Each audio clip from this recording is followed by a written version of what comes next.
Hello guys, কেমন আছো সবাই? আশা করি ভালো আছো। আমরা আজকে যাচ্ছি নানা বাড়িতে। আমি, আমার ভাই, আমার মা, সঙ্গে আমার ছোট মাসির ছেলে, একটা ছোট্ট মেয়ে আছে। তো সবাই রেডি হয়ে যাচ্ছি রাস্তার মধ্যে বাস ধরতে। তো দেখতে পাচ্ছ সবাই দাঁড়িয়ে আছে বাসের জন্য। তো সামনে থেকে একটা বাস আসতেছে, এই বাসের মধ্যে উঠবো আমরা। আর বাসের মধ্যে উঠে একদম লাস্ট মাথায় চলে এসেছি বাসের। আমি, আমার ভাই আর আমার মাসির ছেলে, আর আমার মা আর মাসি সামনে বসে আছে। কি বলো? হ্যালো গাইস, কেমন আছো? ভিডিওটিতে লাইক কমেন্ট শেয়ার করে দিও। টাটা।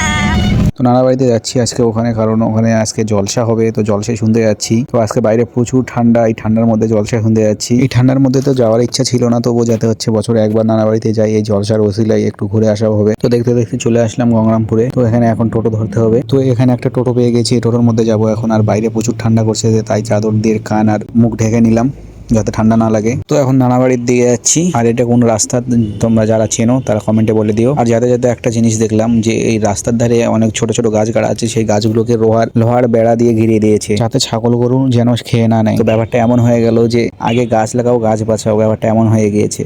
গাছ লাগাও প্রাণ পরে বাঁচবে, আগে গাছ বাঁচুক প্রাণ পরে বাঁচবে। তো যাই হোক, আমি টোটোর সামনে একদম বসে আছি। তো সনসনা হাওয়াতে প্রচুর ঠান্ডা লাগতেছে আমাকে। আর যাতে যাতে দেখতে পেলাম এই মাঠটা পুরো সরষের ফুল দিয়ে ভরে গেছে। আর এদিকে অনেকগুলো ইট ভাটা আছে, যাতে যাতে আমি 7-8টা দেখতে পেলাম ইট ভাটা। এরই মধ্যে নানা বাড়ির পাশে একটা ইট ভাটা আছে, কালকে ঘুরতে আসবো। আর দেখতে দেখতে চলে আসলাম নানাদের গ্রামে। তো টোটো থেকে নেমে ছোট্ট বোনুকে কোলে নিয়ে নিলাম। তো প্রথমবার আমার কোলে এসেছে, ওর মুখের এক্সপ্রেশন দেখে বুঝতে পারছো যে ও খুশি না, ওর চোখ শুধু ওর মাকে খুঁজছে।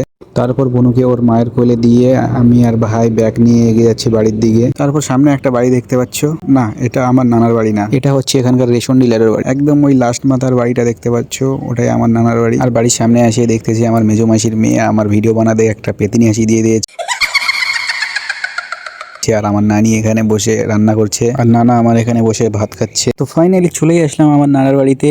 আর এটা দেখতেই পাচ্ছ, এটা আমার নানার রুম। আর এসে এদের খিদে লেগে গেছে, তো খাওয়া দাওয়া করতে বসে পড়ছে এরা। তারপর খাওয়া দাওয়া করে প্যান্ডেলের দিকে বেরিয়ে আসলাম। এদিকে অনেক দোকান দিয়েছে, এখনো সব দোকান দেওয়া হয়নি, অনেক দোকান বসবে আরো সন্ধ্যার মধ্যেই দেখতে পাবা। তারপর চলে আসলাম প্যান্ডেলের ভিতর দেখতেই পাচ্ছ। তারপর ওখান থেকে বেরিয়ে একটু বাজারের দিকে ঘুরতে আসলাম। তো বাজারের দিকে এখন হেঁটে হেঁটে যাচ্ছি। তারপর যেতে যেতে দেখলাম একটা সামনে 3 তলা বাড়ি। তারপর বাজারটা পেরিয়ে এসে দেখলাম একটা পাপা কি পারি বাচ্চাদেরকে নিয়ে রিল বানাচ্ছে। তারপর একটু এগিয়ে গিয়ে দেখলাম এখানে ক্রিকেট খেলা চলছে। তারপর ওই থেকে ঘুরে আসলাম, ঘুরে এসে দেখতেছি মামা এখানে ঘুগনি আর সেদ্ধ ডিমের দোকান দিয়েছে। তো গরম গরম ঘুগনি খেয়ে নিলাম এখানে ফ্রিতে। সামনে একটা জিলেবির দোকান দিয়েছে, জিলেবি ভাজা চলছে। তো এদিকে দেখতে পাচ্ছ অনেকগুলো জিলেবি একদম পাহাড় হয়ে গিয়েছে, সন্ধ্যার মধ্যে এগুলো শেষ হয়ে যাবে। তারপর ওখান থেকে কিছু জিলেবি নিয়ে এসে বাড়িতে খাওয়া দাওয়া করলাম। তারপর বাড়িতে কিছুক্ষণ রেস্ট করে সন্ধ্যার দিকে আবার বেরিয়ে আসলাম প্যান্ডেলের দিকে। এদিকে এসে দেখতেছি এখন অনেক দোকান বসেছে, লোকজনও অনেক আসছে, অনেক ভিড় আছে এখানে। একটা বড় বিরিয়ানির দোকানও বসেছে। তারপর দোকানের ওদিকে ঘুরে এসে একটু প্যান্ডেলের ভিতরে গেলাম। প্যান্ডেলের ভিতরে যাই দেখছি এখানে কুইজ খেলা চলছে।